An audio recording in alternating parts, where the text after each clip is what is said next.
வணக்கம். ஜூன் 6ஆம் தேதி இன்னைக்கான 2வது பதிவு. பங்குச்சந்தையில் நடந்த சில விஷயங்களை விரைவாக பார்க்கலாம். முக்கியமான தகவல், நான் செபி ரெஜிஸ்டர்ட் அட்வைசர் கிடையாது. நம்ம சேனல்ல இருந்து எப்போதுமே ஸ்டாக் ரெக்கமெண்டேஷன்ஸ் கிடையாது. யூடியூப் சேனல் மட்டும் இல்லைங்க, மற்ற சோஷியல் மீடியா பிளாட்ஃபார்மான இன்ஸ்டாகிராம், வாட்ஸ்அப், டெலிகிராம்ல இருந்து கூட நாம ஸ்டாக் ரெக்கமெண்டேஷன்ஸ் வழங்குவதில்லை. மேலும் பணத்தை வாங்கிட்டு எந்த சேவையும் வழங்குவது இல்லை. பல போலியான குரூப் இயங்கிட்டு இருக்கு. தயவு செய்து ஜாகிரதையாக இருங்க. இந்த வீடியோவில் காட்டக்கூடிய அனைத்து கம்பெனிகளும் வெறும் இன்ஃபர்மேஷனல் பர்பஸ்க்காக மட்டுமே முதலீடு செய்யுங்கன்னு சொல்கிற வீடியோ கிடையாது. எந்த ஒரு முதலீட்லையும் ரிஸ்க் இருக்கும். ரிஸ்க் புரியாமல் இன்வெஸ்ட் செய்யாதீங்க. ரிஸ்க் புரியலன்னா தயவு செய்து இன்வெஸ்ட்மெண்ட்டை தவிர்த்துருங்க. நம்ம ருபி டிரைவர் சேனலை ஆதரிக்கிற அனைத்து நல்ல உள்ளங்களுக்கும் நன்றி. நம்ம மார்க்கெட் ஓப்பன் ஆகிறதுக்கு முன்னாடி உலக மார்க்கெட்ஸ் எப்படி இருந்ததுன்னு பார்க்கும்போது யூஎஸ் மார்க்கெட்ஸ் நேற்று கிரீனில் தான் க்ளோஸ் ஆகியிருந்தது. S&P 500 1%, நாஸ்டாக் 1.9% கிரீனில் க்ளோஸ் ஆகியிருந்தது. பெரும்பாலான யூரோப்பியன் மார்க்கெட்ஸும் நேற்று கிரீனில் தான் க்ளோஸ் ஆகியிருந்தது.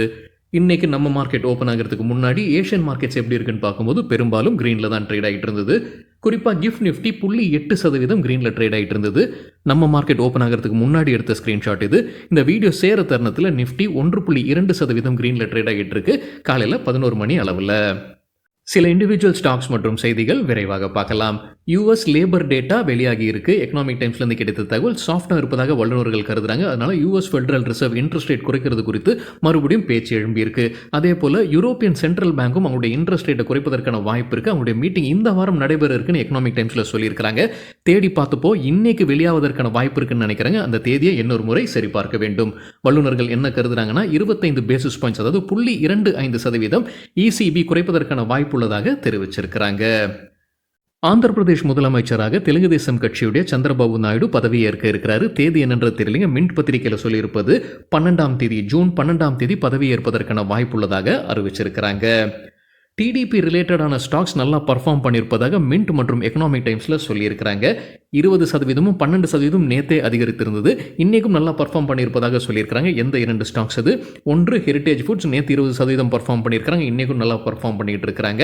எக்கனாமிக் டைம்ஸில் சொல்லியிருப்பது என்னன்னா, தெலுங்கு தேசம் கட்சியுடைய தலைவர் சந்திரபாபு நாயுடைய மகன் நாரா லோகேஷ் ப்ரொமோட்டராக இருக்காரு heritage ஃபுட்ஸில்.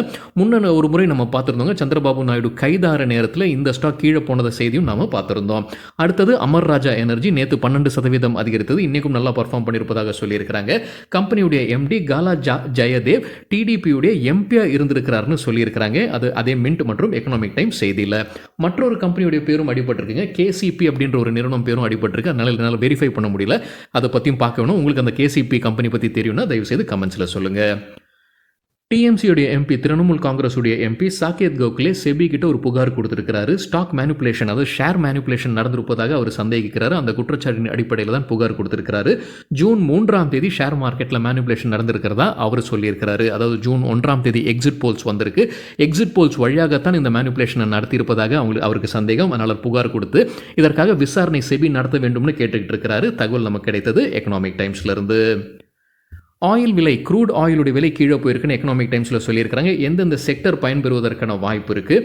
Paint sector, rubber, plastic, chemical sector பயன்பெறும்னு சொல்லியிருக்கிறாங்க. ஏர்லைன் செக்டர் குறிப்பிட்டவங்க சொல்லலை, மிஸ் பண்ணிட்டு இருப்பாங்கன்னு நினைக்கிறாங்க. எந்தெந்த ஸ்டாக்ஸ் பயன்பெறுவதற்கான வாய்ப்பு இருக்குது?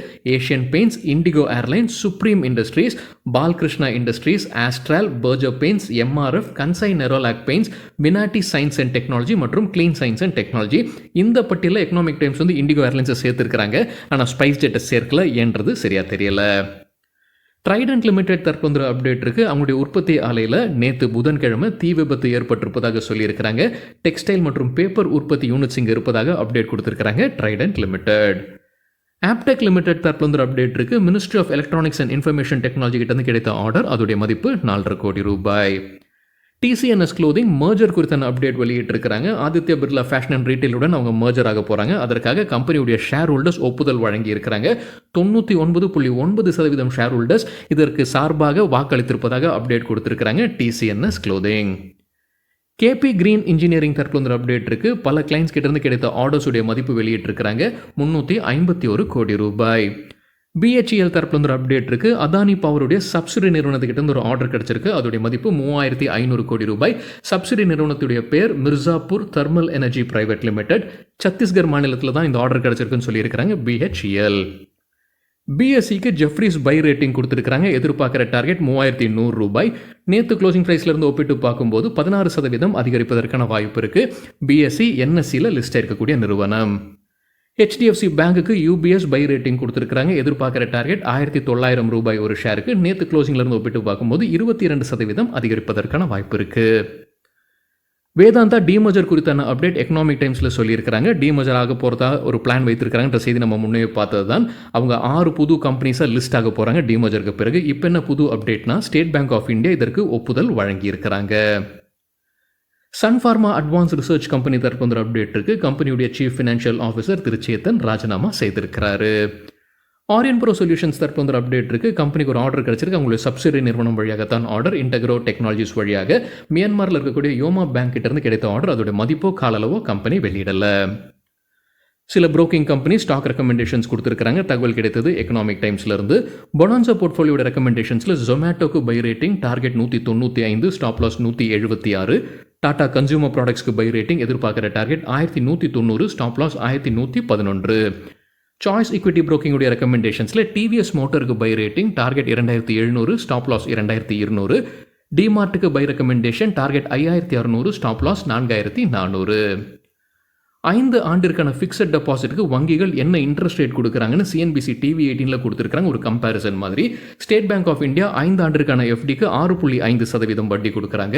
ICICI bank 7%, HDFC bank 7%, bank of Baroda 6.5%, Kotak Mahindra bank 6.2%, Punjab national bank 6.55%.